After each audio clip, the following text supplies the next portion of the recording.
Hello everyone and welcome to this TipTik video. We're going to show you some more safety tips for parents, and today we're going to be looking at Apple iPhone or Apple iPad products that have been updated with the latest software.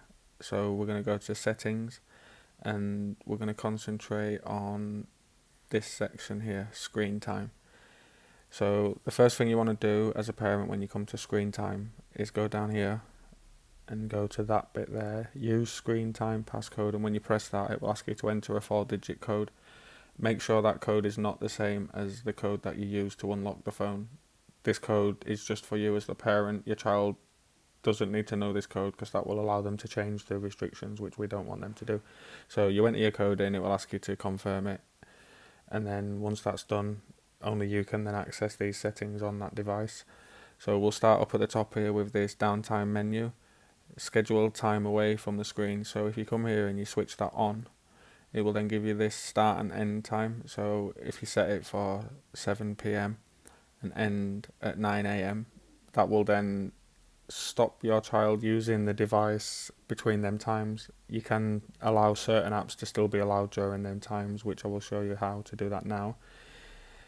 So once you've set the time that you don't want them to be using the phone, go to always allowed, and then this list at the top of allowed apps, you can see 4 on mine, which is phone, messages, FaceTime and maps. That is what's automatically set as always allowed. So if the restricted times are switched on, your child can still send you a message if they need to, or they can still phone you if they need to. And obviously down here, if you want to add any further apps, so if there's a game that you don't mind them playing, or if, say for example, they need to access the contacts during that time, you just press the green cross next to that app. So I'll just do it with contacts. Press the green cross and it puts it to always allowed. So during the downtime settings, all those in the allowed apps will still be accessible. To remove them, you just press the red minus and then press remove, and then it's gone. So we'll go back to screen time again. The next section I'm going to show you is app limits.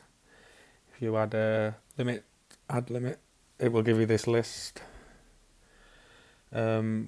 We'll use social networking as an example. So if you tick social networking, which is things like Facebook, Twitter, Instagram, and press next, it will present you with this, which is a timer. So if you set it, for example, to 2 hours and then press add, then this device will only allow access to social media or social networking sites for 2 hours per day. So if you don't want your kids then on Facebook for more than an hour or 2 per day, set it to your desired time and just press add. And you can do that for all these social networking games, entertainment apps and things like that, pretty much everything on the phone. So that's a really good setting to mess around with and make sure you've got certain things that you don't want them on all day set to whatever you want to allow. Next, we're going to look at content and privacy restrictions. Now this is the important part. Once you switch this on using this bar at the top here, it highlights all this list which you can now change the settings for. So we'll start up at iTunes and App Store purchases. Now here you can either allow or disallow your child to install apps, delete apps, or purchase things within the apps that they use. So for example, if you don't want them to be able to install anything to the phone that's not already on it, you just click on don't allow, go back, and now no further apps will be able to be installed into that device unless you put in your password. Deleting apps, same concept, allow it or don't allow it. They can't remove any apps on their phone if you have that to not allowed. Now in-app purchases, if you don't know what they are, I'll just give you a quick example. You might be playing a game and you'll get a message pop up that says pay £1.99 and you can get 100 coins. That's an in-app purchase. I would always recommend having that on don't allow for a child's device. You don't want any unwelcomed gigantic bills. It does happen. People have had bills for thousands of pounds through their phone companies before. So I'd definitely have that on don't allow. Require password for your child's device. I would always put to always require the password. So anything they do try and install, it will ask them for a password anyway. We'll go back now and we're going to look at allowed apps. This is where you can restrict access to emails, the internet, Safari, which is the browser on iPhones or iPads. You can turn off the camera just by doing that, switch it from green to white. That means the camera is now switched off. That device, you can no longer use the camera on that device unless you come into restrictions and turn it back on. Like I said, Safari, so you can turn that off so they can't access the internet and browse the internet. Same for email. So yeah, that's how you get to that bit. You switch things on and off. The camera's a good one, so they can't send any pictures that you don't know about. They can't take any pictures rather, and then send them. We'll go to content restrictions next. So this is where you can set like age limits and things for the stuff they're viewing or downloading. So the ratings are set for the United Kingdom. If you're in a different country, obviously set it for your country. You can change it so only clean music and non-explicit music. So anything on the iTunes store, for example, if it's rated explicit, it won't let them download it or view it. Same for music profiles and posts. Turn that on or off. So if they've got a profile within their iTunes, no one can see it. Films, allow or disallow them to watch or view films online. So you can set the rating, the PEGI rating, which obviously you'd put to U, or PG if they're a little older and you don't mind them watching 12 films. Then set it to 12, 15 or unrated. Obviously, depending on the age of your child, you have to decide what to set that as. Books, same thing. Put it as clean instead of explicit. Apps, always allow apps. That's what's going to be on automatically. So you need to go onto there and set it. If your kid's really young, you want to put it so they can only have apps for 4+, and then 9+, 12+, and then 17+. Obviously, you don't want that for your kids. So go on and select the right age restriction for your child. Web content, unrestricted access. Well, we don't want that for children, so we want allowed websites only. And then you can see this list here of Apple's previously vetted websites. Down at the bottom you can add websites. So for example, if you want to add a certain homework website, you can add that. Then any other website on the internet they cannot access unless it's on that list. So that's also a really good access restriction. What we got next? Web search content, allow or disallow. So that's Siri. When you use the Siri settings on your iPhone or your tablet, iPad tablet, it won't let Siri search for the internet. It won't let Siri use explicit language or search for things that have been said that are explicit.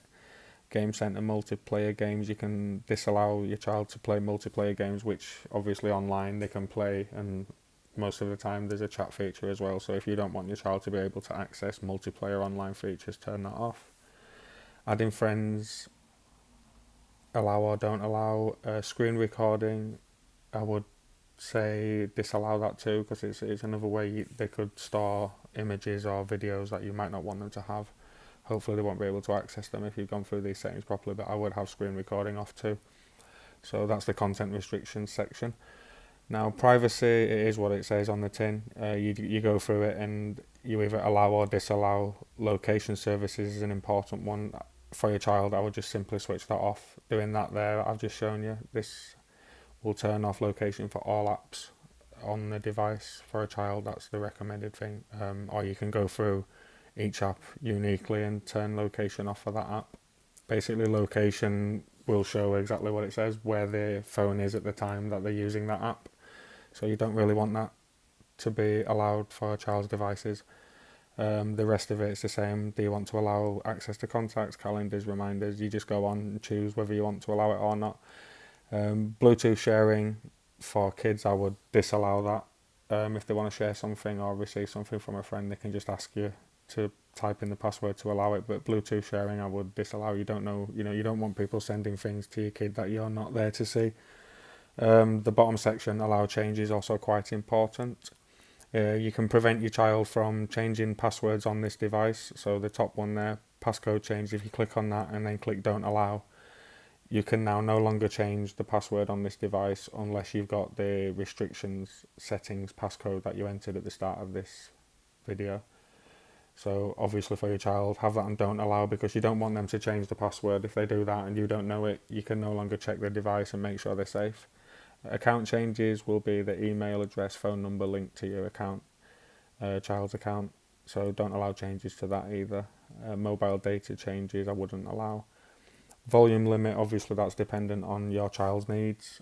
If you don't want the phone to be really loud because they have hearing problems, or you need it to be extra loud, then you can set the limit on there, or you can allow it to just be up to them.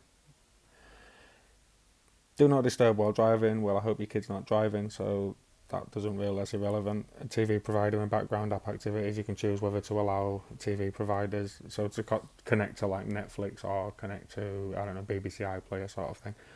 So that's that section. And that pretty much sums it up, apart from this bit here where you can share across devices if your child also uses more than one device. So if they have an iPhone and they've got an iPad, if you switch that setting on, as long as both devices are logged in using the same Apple Access email and password, then them settings will automatically sync together. So I do hope this video has helped. If you do have any problems or questions, feel free to inbox us on the page, or if you're watching on YouTube, just comment and we'll get back to you. Yeah, I hope it helped.